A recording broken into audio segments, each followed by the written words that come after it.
Hello बच्चों, कैसे हैं आप लोग। तो रिवीजन सीरीज में आपका स्वागत है। तो लेक्चर 2 का रिवीजन मैं देने वाला हूं, जिसका ड्यूरेशन हो सकता है 15 से 20 मिनट का हो।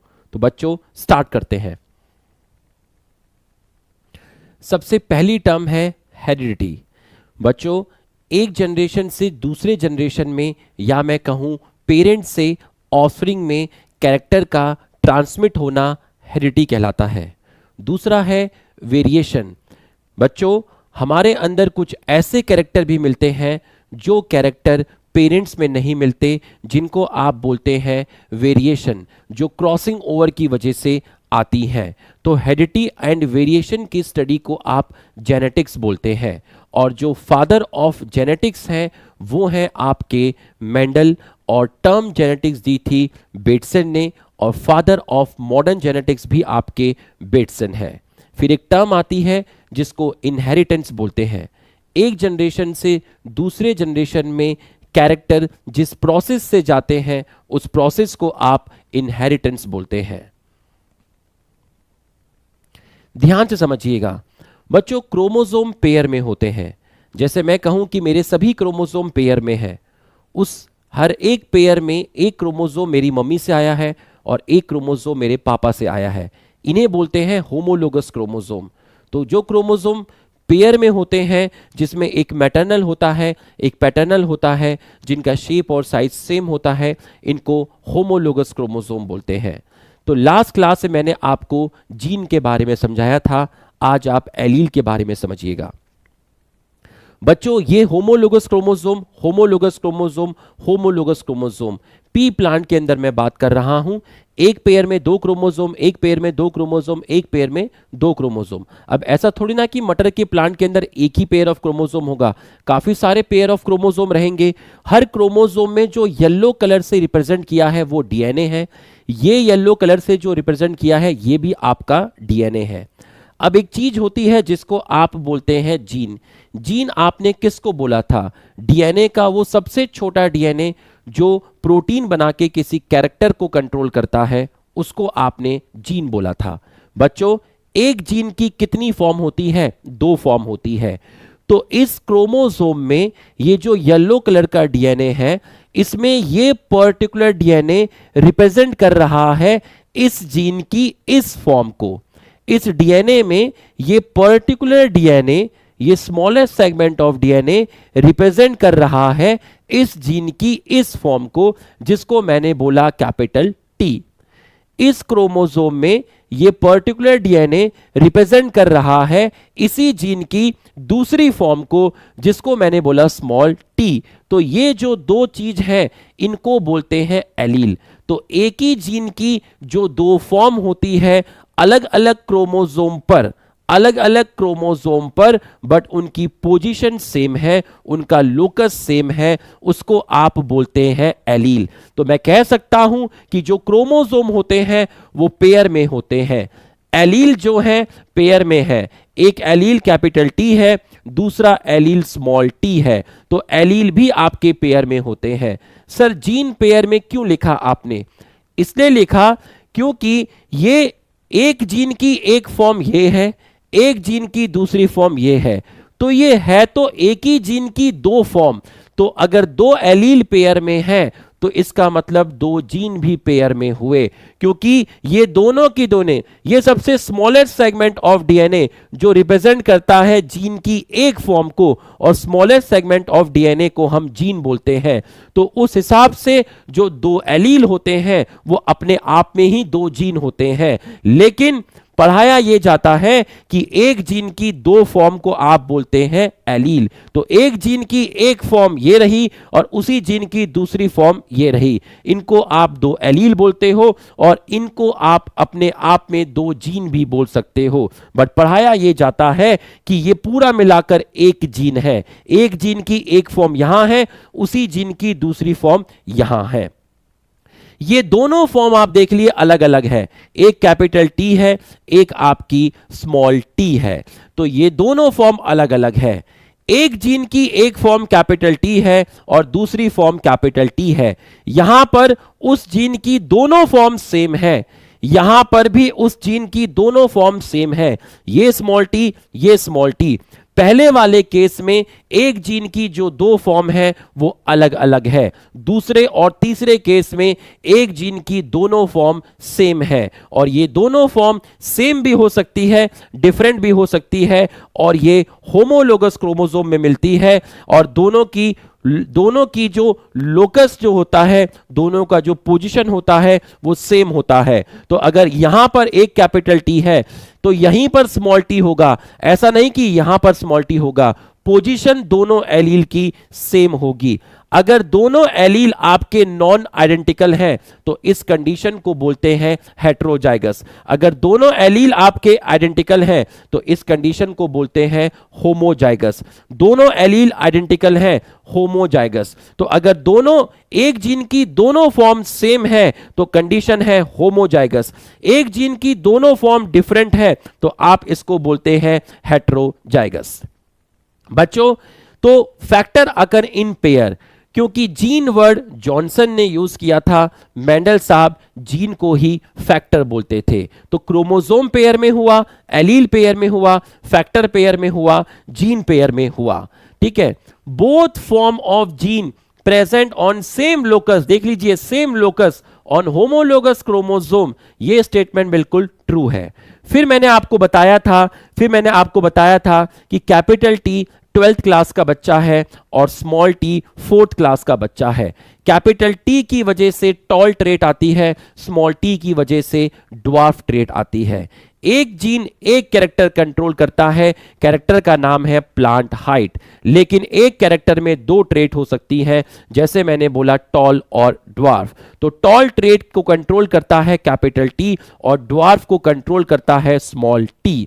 तो अगर मैं आपको बोलता हूं कैपिटल टी 12th क्लास का बच्चा है, स्मॉल टी 4th क्लास का बच्चा है, तो 12th क्लास का बच्चा ज्यादा ताकतवर होगा, 4th क्लास का बच्चा 12th क्लास के बच्चे को मार नहीं पाएगा, उसको हरा नहीं पाएगा। तो अगर कहीं पर यह कंडीशन आपको दी गई है कैपिटल टी स्मॉल टी, इसका मतलब यह होता है कि एक कैपिटल टी यहां है और स्मॉल टी यहां है, तो ये 12th क्लास का बच्चा है, ये 4th क्लास का बच्चा है, तो 12th और 4th क्लास में से किसकी चलेगी?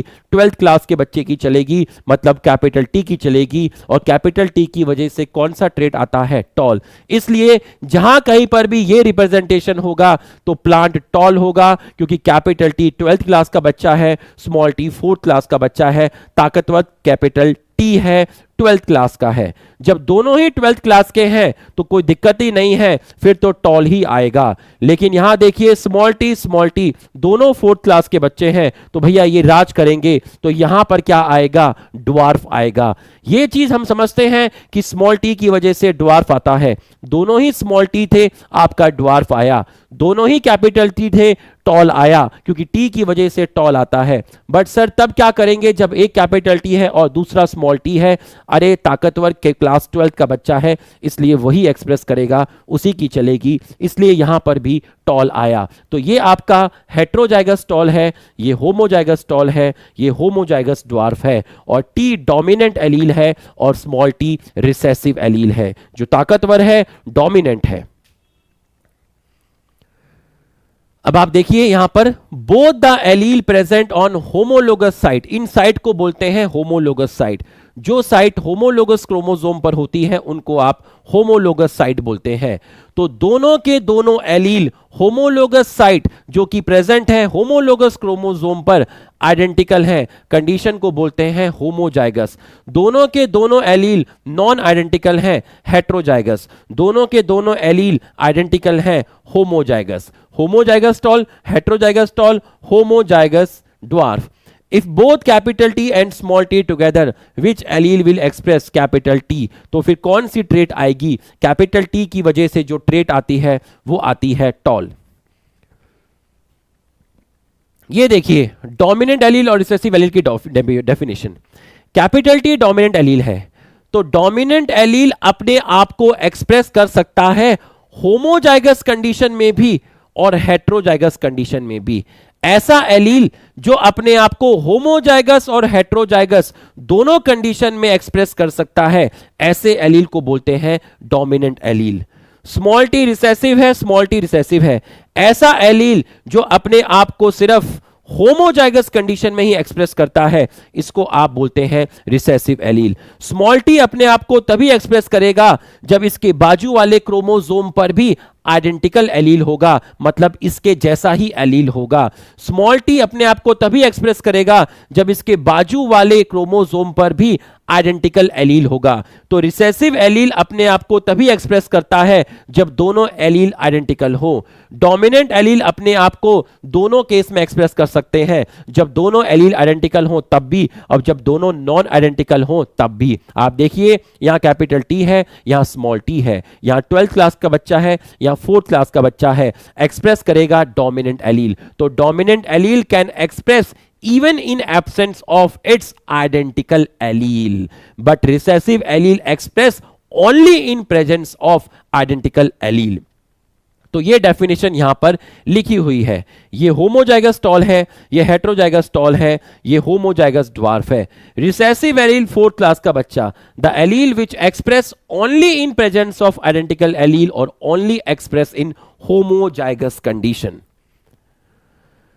Dominant allele can only express in presence of its identical allele. नहीं, डोमिनेंट एलील तो अपने आप को तब भी एक्सप्रेस कर सकता है जब कंडीशन नॉन आइडेंटिकल हो। देख लीजिए यहां दोनों आइडेंटिकल एलील नहीं है, यहां नॉन आइडेंटिकल एलील है, तो ये स्टेटमेंट आपका फॉल्स हो गया।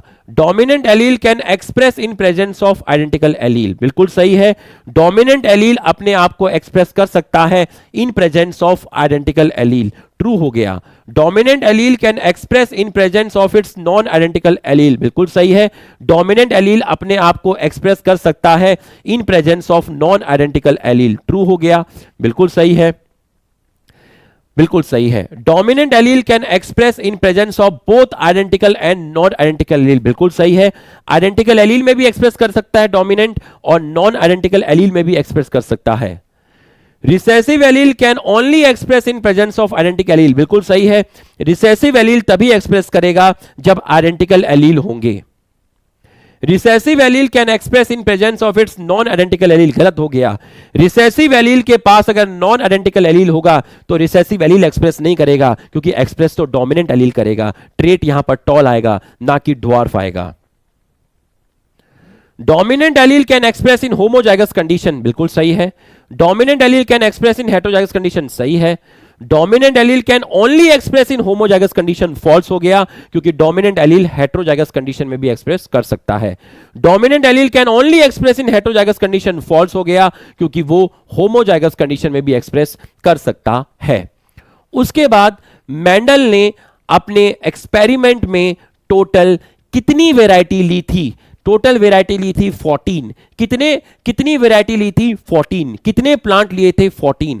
मेंडल साहब ने कितने कैरेक्टर की स्टडी की थी? मेंडल साहब ने 7 कैरेक्टर की स्टडी की थी। 7 कैरेक्टर, एक कैरेक्टर में 2 ट्रेट है, तो अगर 7 कैरेक्टर हुआ तो ट्रेट कितनी हुई? ट्रेट हो गई आपकी 14। तो मेंडल साहब ने 7 कैरेक्टर की स्टडी की, या मैं कहूं 14 ट्रेट की स्टडी की, या मैं कहूं 7 पेयर ऑफ ट्रेट की स्टडी की। कितनी वैरायटी ली प्लांट की? प्लांट की कितनी वैरायटी है आप देख लीजिए, टोटल 14 वैरायटी है। कुछ प्लांट टॉल है, ड्वार्फ है, एक्सियल है, टर्मिनल है, तो कितनी वैरायटी हो गई आपकी? 14 वैरायटी हो गई।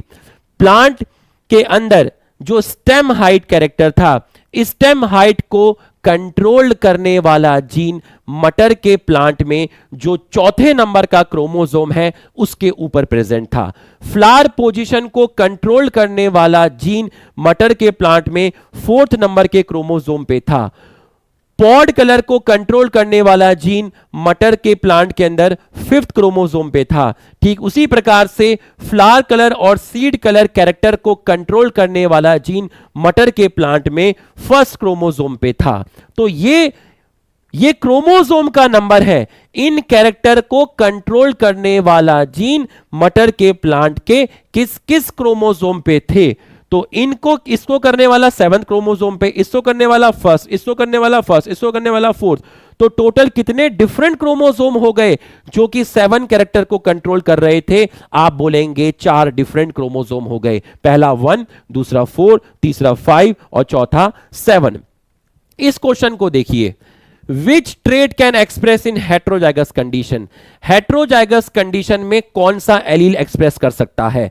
हेट्रोजाइगस कंडीशन में सिर्फ डोमिनेंट एलील एक्सप्रेस कर सकता है, तो इनके अंदर जो भी डोमिनेंट ट्रेट है वो आंसर जाएगा। Which trait express in both heterozygous and homozygous condition, कौन सा ट्रेट है जो हेट्रोजाइगस और होमोजाइगस दोनों कंडीशन में एक्सप्रेस करेगा? कौन सा एलील है जो होमोजाइगस और हेट्रोजाइगस दोनों में एक्सप्रेस करता है? वो एलील है डोमिनेंट एलील। रिसेसिव नहीं जाएगा क्योंकि रिसेसिव सिर्फ होमोजाइगस कंडीशन में एक्सप्रेस करेगा, तो यहां पर जो भी डोमिनेंट ट्रेट होगी वो आंसर जाएगा।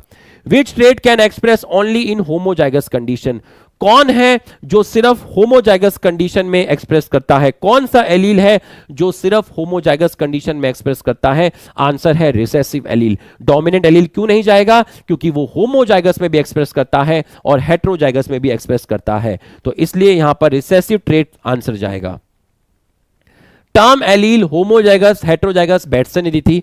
प्लियोट्रॉपी, एक जीन जब एक से ज्यादा कैरेक्टर को कंट्रोल करता है उसको बोलते हैं प्लियोट्रॉपी। कॉन्सेप्ट यहां नहीं समझाया गया था, वो आने वाले आगे लेक्चर में समझाया गया था। Sometime one gene control more than one character called pleiotropy. तो यहां तक हमने हमारा लेक्चर था क्वालिटी के साथ कंप्लीट हुआ। कमेंट करके बताइएगा आपको ये रिवीजन सीरीज कैसे लगी। Thank you.